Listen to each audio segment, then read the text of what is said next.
Sudhakar Naik, and the resource people around. And I think much more than anybody on this side, I would say the most important people of the day are sitting right in front of me, because this is going to be a workshop looking at the new education policy and the issues on teacher education.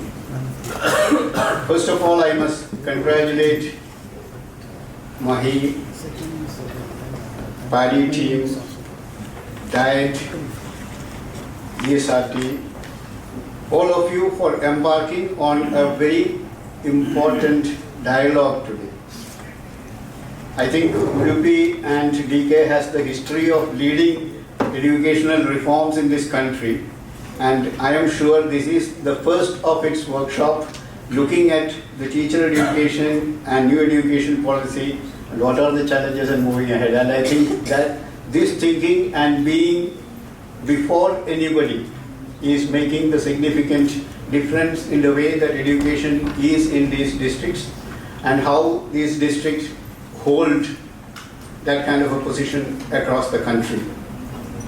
And I'm extremely happy to be here in Mahi, the Center of Learning and Center of Excellence, which is the pride of the state and envy of everyone else in the country. And I'm very happy that Mahi is hosting this program, and it's extremely important.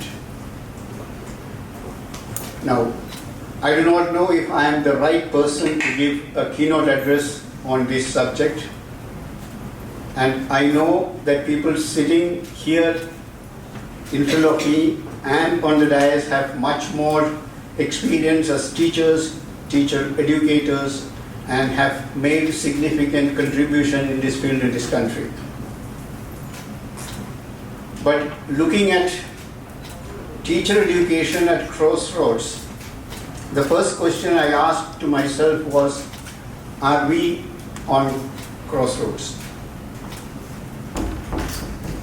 Is the new education policy giving us an opportunity, or is it posing challenges to the teachers and to the process of teacher education? Teachers have been the central point of education and learning in this country. From programs of teacher training to programs of teacher education was a transition which took place maybe around 50 years ago, not more than that. So the thinking on teacher education is not a new thinking. It's been there for last 50 years, and from a trainer to a leader, a mentor, the kind of roles and responsibilities were in discussion always. But did our teacher education programs provide that opportunity has been one big question that needs to be asked. And if we look at the education commissions and the kind of comments that they've made on teacher education in this country, it gives us adequate insight into the fact that this has been one area which needed much more of attention and focus, because what happened and what transpired in classrooms was completely based on what training and how the teachers perceived themselves to be. And it is in this context that we start looking at the teacher education at crossroads today. Every education policy, be it in 1968 or be it in 1986, gave us an opportunity to reflect on teacher education, and there were significant dimensions of thinking on teacher education in both these education policies. And National Council for Teacher Education, which was set up in 1973 to becoming a national center in 1993, I think there has been a big journey of teacher education and thinking in this country.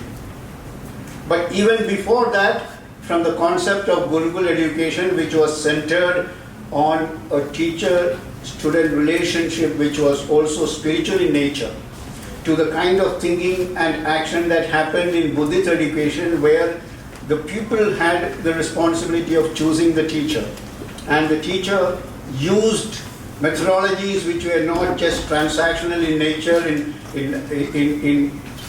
teaching, but it used to be dialogues and it used to be debates, and the whole processes were different.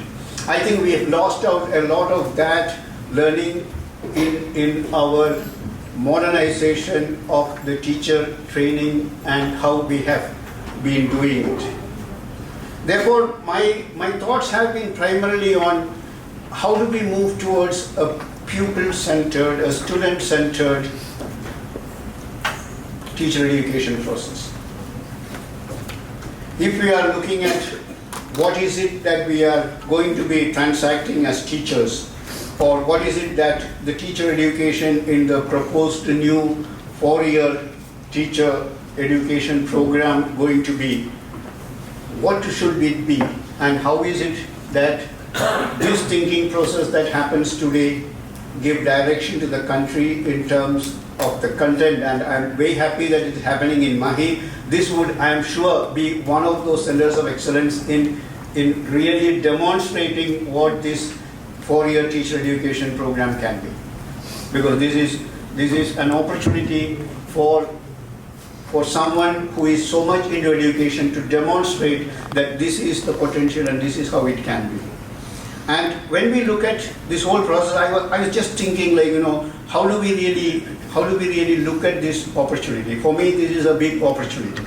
The big opportunity, the prospects, I thought was like, what is it that we are looking at? The framework of pillars, I thought, is the first thing would be the holistic approach to education, where how are we looking at education in its holistic perspective, which is centered on child rights and human rights. The centrality of this process is the dignity of the individual. How do we look at making sure that the teacher education and the processes of transaction in the classroom or outside the classroom becomes people-centered? And this is also got the whole dimension of looking beyond knowledge, beyond just writing. And that is why I think the new education policy is talking about the co-curricular and extracurricular activities being merged, the kind of arts and science, and everything being re-looked at, the curriculum being re-looked at into holistic development of the child. And that is going to be a challenge in terms of how we have perceived teaching in this country to a role of a mentor and to be a role of something that the Buddhist education system looked at the people-to-teacher relationship. And that is a potential area for us to explore. Now, the second is the whole dimension of a right-based approach. I think it is like, when we talk about a right-based, when you look at the integral development of the people, and when we talk about a right-based process, that necessitates a certain amount of critical thinking among ourselves. Now, the whole framework of rights starts with the dignity of the individual. And I think the dignity of the individual gets maximum affected through processes of exclusion.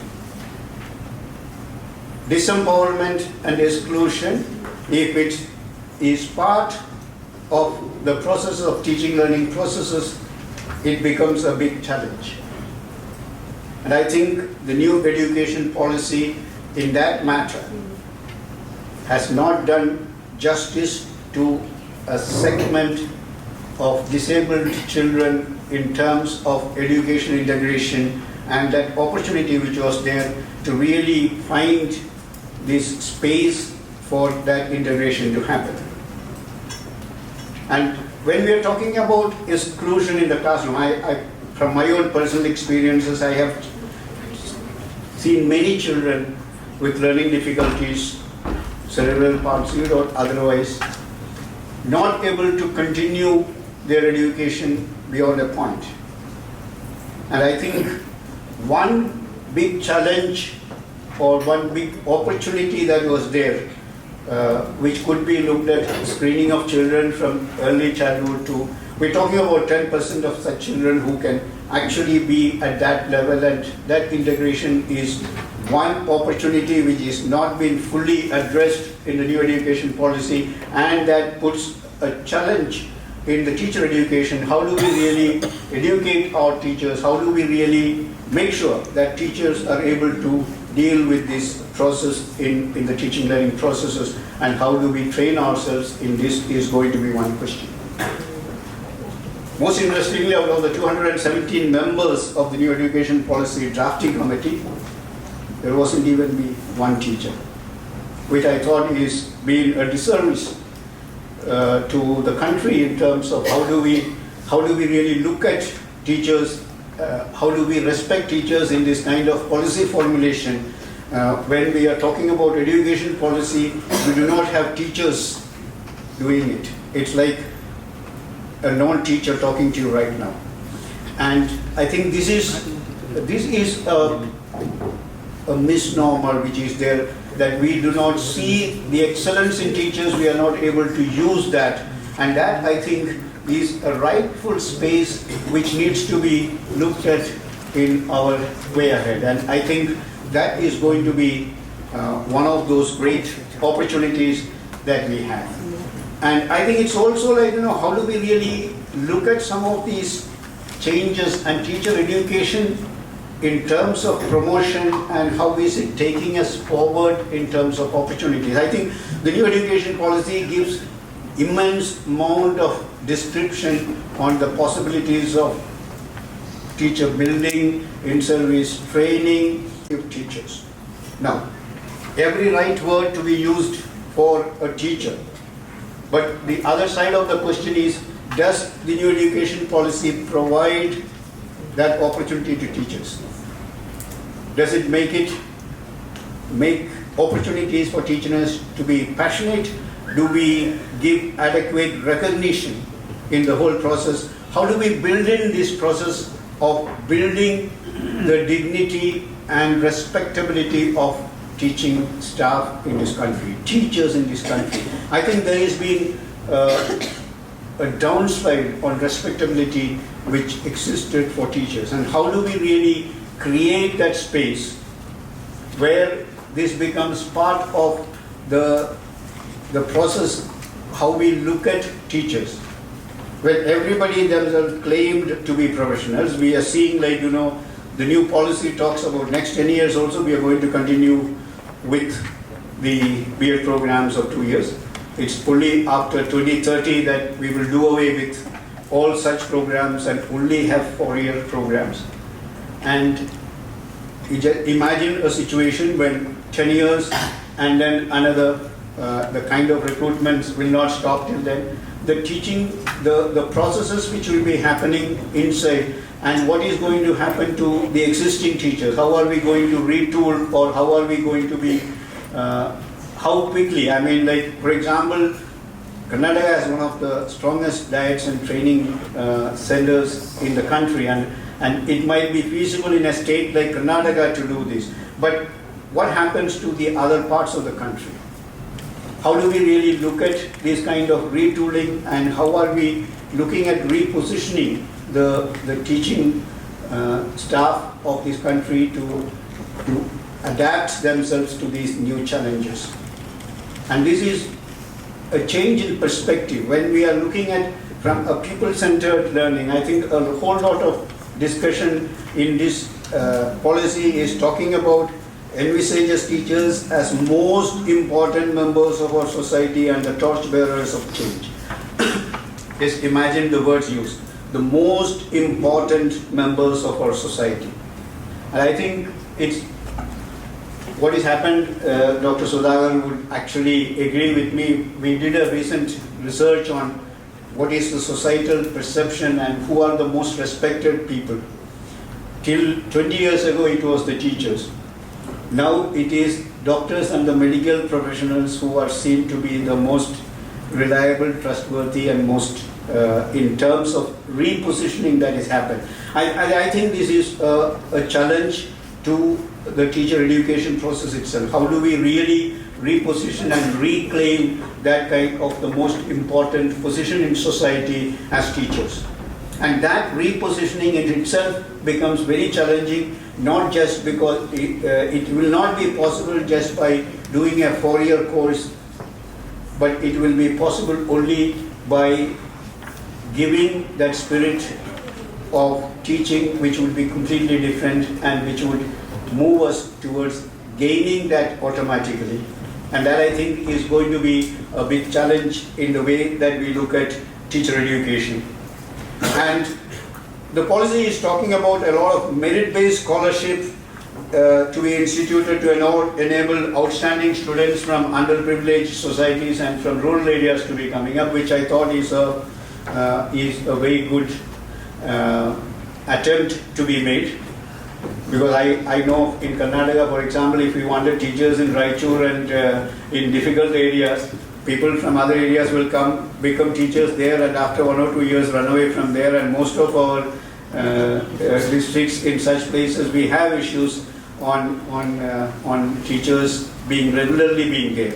And I think this is going to be one way of promoting, and also the recruitment teachers will be done through a robust process based on comprehensive teacher requirements planning at school, with preference given to local teachers and those fluent in local language, which I think is one of those areas where a lot of work has happened in the state. But in terms of how do we really make these new policy statements into realities, these are because as teachers and people who are in diets, when in training, it's the amount of time that we get, the amount of effort that is needed for this transitioning. How do we really make it experience-based processes? How do we make this teaching process not only inside the classroom, but in our own learning processes? How do we make it more based on the dignity of individuals, and how do we really move forward is a big challenge. And the new education policy and the upcoming changes provides a lot more of opportunities to us in terms of experimenting things, making transformative processes a reality in classrooms. But for that, there needs to be adequate preparation, not only as teachers at this level, to teacher education, what is going to be happening, and how are we going to be the leaders who will make those policies, those matters a reality, is going to be the challenge. And I think claiming that space which was not given to the educators while formulation of the education policy, and making sure that the educators themselves become the forerunners of making this a reality, and demonstrating that a lot of things which are said there could have been better said and demonstrated by doing it ourselves and demonstrating to this country, would be the way ahead. And that gives us a greater opportunity and a prospect of being the leaders. And this is an opportune moment to really look at this great opportunity and move forward together. Once again, congratulating Padi and all of you, and believing that this is going to be a path-breaking initiative which is being done by the diets of Udupi and DK to really be the leaders in this process, and the University Mahi being one of those pioneers who would really demonstrate it to the country and use this opportunity. For me, it is neither challenge or prospect. It is a great opportunity for the group here to demonstrate that these are possible, and this is the way that we will move ahead. All the very best, and thank you so much. Thank you, sir, for an interesting talk.